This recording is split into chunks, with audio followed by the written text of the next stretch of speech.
Que a paz e a graça do nosso Senhor Jesus Cristo seja sobre a tua vida, seja muito bem-vindo ao nosso curso de teologia chamado Em Busca da Verdade. Eu quero te convidar a caminhar comigo. Hoje nós vamos estar meditando sobre a vida do nosso pai na fé, chamado Abraão.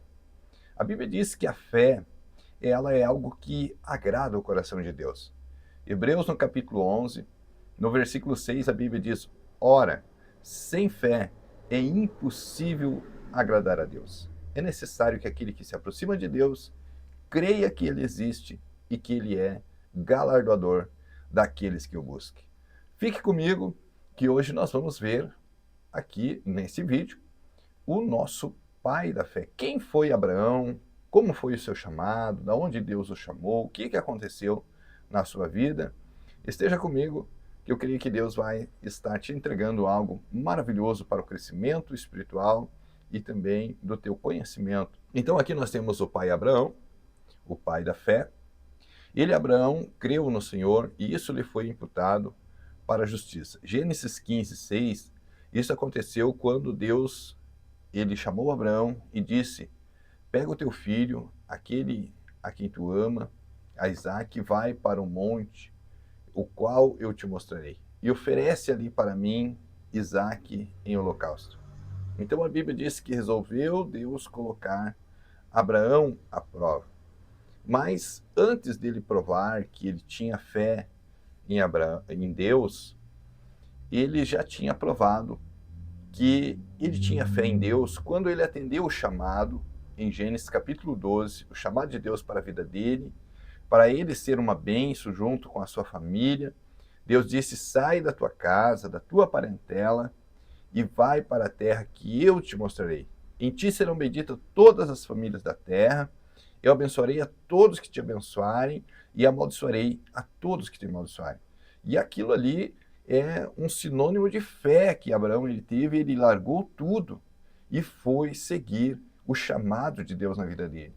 Isso também traz para nós, nos dias de hoje, quando nós ouvimos o Evangelho, como que nós devemos reagir? Ficarmos no lugar onde nós estamos ou sairmos do lugar e irmos atender o chamado de Deus? Deus está nos chamando para a salvação, só que para isso nós precisamos ter fé. Quando Deus ele veio a esta terra, em Jesus, ele chamou 12 dos seus discípulos, o qual ele colocou o nome de apóstolos. E esses 12 homens, muitos deles eram pescadores, cobradores de impostos, trabalhadores do campo. E ele disse: larguem as redes e eu vou fazer de vocês pescadores de homens. Então eles atenderam o chamado de Deus na vida deles e tiveram fé. Isso traz também para nós, quando nós escutamos a voz de Deus, nós devemos de abandonar o nosso barco, as nossas velhas práticas, os nossos usos de instrumentos que muitas vezes não agradam a Deus, de meios que não agradam a Deus, para atender o chamado de Deus. Deus ele chama então Abraão para ser o pai da justiça e ele faz promessas da aliança. Ele diz que Canaã será um país, uma posteridade como as estrelas do céu, então a sua descendência, a sua posteridade que viria após ele, e uma semente espiritual através da qual todas as famílias da terra seriam abençoadas. Gênesis 12 ali que eu já falei. Prosperidade financeira. Veja ali também que nós temos o sinal de uma faca com sangue, que era o sinal da circuncisão, a marca da aliança. Deus, ele chama pessoas para ter aliança com ele. Deus não chama pessoas para ter apenas um caso ou uma visita com Deus. Não. Deus, ele quer ter aliança. Aliança significa compromisso, coisa que nos nossos dias de hoje as pessoas não querem. Eles querem a bênção, o dono da bênção, mas eles não querem ter compromisso com Deus. Eles não querem ter aliança com Deus. Hoje eu vou no culto buscar uma bênção e amanhã eu vou viver a minha vida. Eu não quero ter compromisso com dízimos, com oferta, com oração, com jejum, com amor ao próximo, com obediência à palavra de Deus. O que eu quero é que Deus me abençoe, ponto final. E isso não acontece, irmãos. Deus não chama pessoas desta forma. Deus chama pessoas para ter compromisso com Ele. Quantos nós vemos hoje, irmãos, que não querem casar, por exemplo, na vida secular? Pessoas não querem ter compromisso com o casamento. Eu não quero ter compromisso de dizer para minha esposa que hora eu vou chegar ou aonde eu vou ir. Eu não vou estar prestando conta, eu não vou estar mantendo a casa limpa, lavando louça, obedecendo, me humilhando para o meu marido. Não, eu não quero ter esse compromisso. Eu quero ser livre, eu quero viver minha vida. Então Deus não chama esse tipo de pessoas que são dono ainda das suas vidas. Quando nós entendemos o Evangelho do Senhor Jesus Cristo, nós entendemos que Deus nos chamou porque Ele nos comprou e hoje nós não pertencemos mais a nós mesmos. Romanos, no capítulo 6, a Bíblia diz: não sabeis que não sois de vós mesmos, mas fosse comprado por bom preço. Por isso glorificai a Deus nos vossos corpos, os vossos corpos, que é o templo do Espírito Santo. Então, nós temos que ter fé e ter também aliança ao exemplo de Abraão. Nos nossos dias de hoje, Deus nos chama, nós como gentios, a nos tornarmos herdeiros de Deus através da fé, como Abraão, né?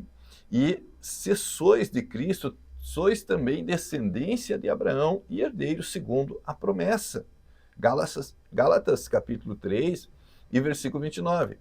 Para que aquele que crê em Jesus Cristo, a sua fé lhe é atribuída como justiça.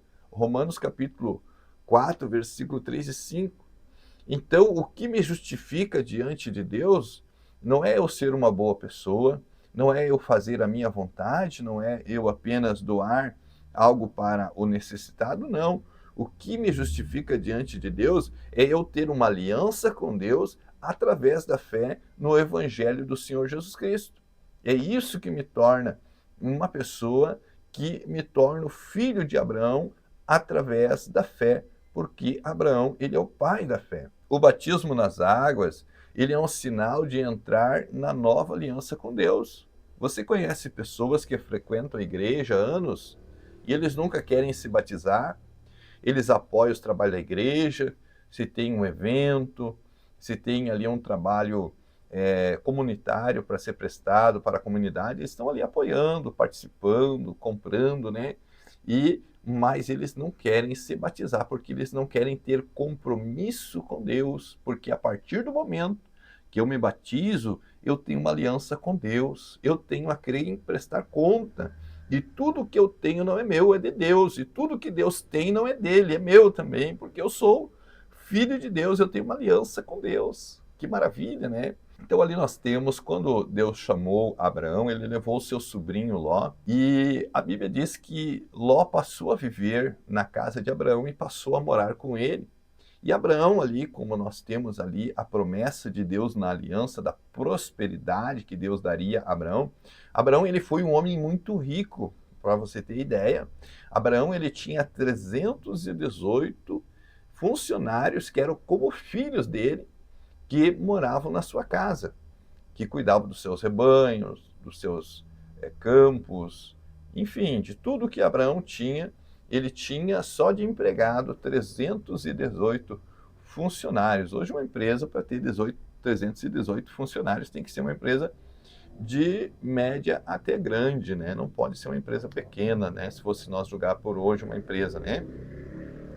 E nós temos ali, Abraão e Ló se separam. Por que houve essa separação entre Abraão e Ló?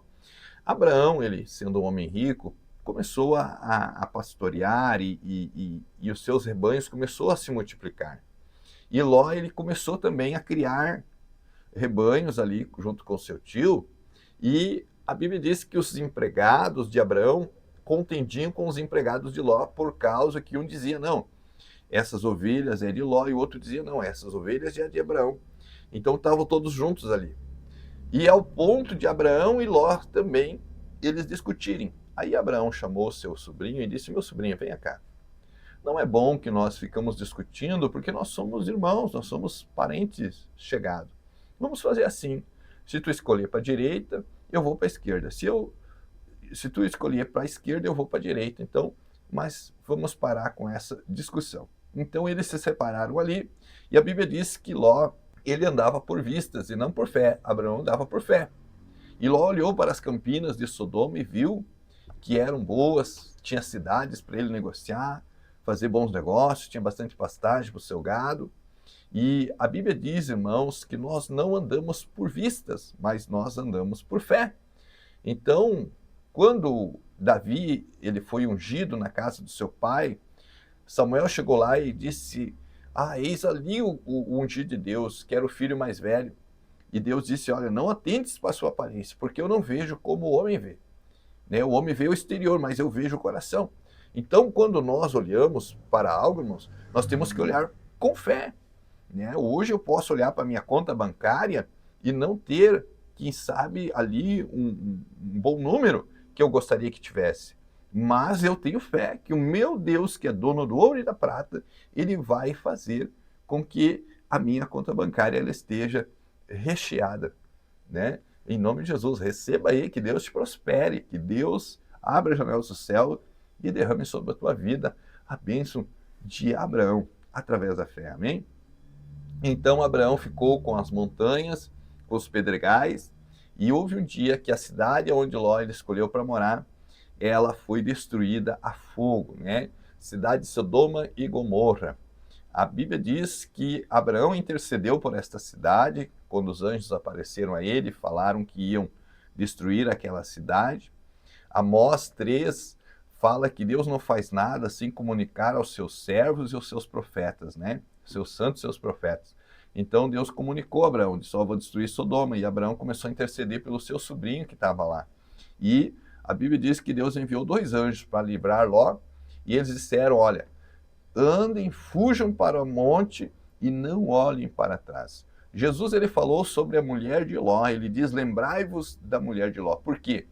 A Bíblia diz que aquele que lança a mão do arado e olha para trás não é apto para o reino do céu.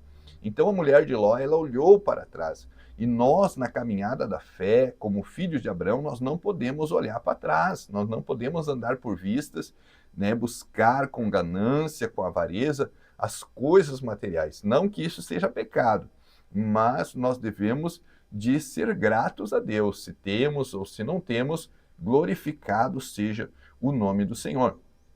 E Ló, então, ele perdeu ali a sua esposa, que foi atingida por uma lava de vulcão, uma lava de fogo, e ela ficou convertida numa estátua de sal porque ela voltou para trás. E assim é todo aquele que é um descrente, um que abandona a fé, aquele que larga o evangelho e vai para o mundo de novo, os seus pecados, para as velhas práticas, ele acaba sendo convertido numa estátua de sal que acaba sendo sem valor algum e perde a salvação, né? Então nós temos que manter a nossa fé em Deus e prosseguir nessa caminhada e buscarmos crescer a cada dia no conhecimento e na fé com o Senhor Jesus Cristo. Que Deus te abençoe por você ter ouvido e participado desse vídeo comigo. Se você gostou desse vídeo, curta ele, comente, compartilhe para ajudar esse canal a crescer.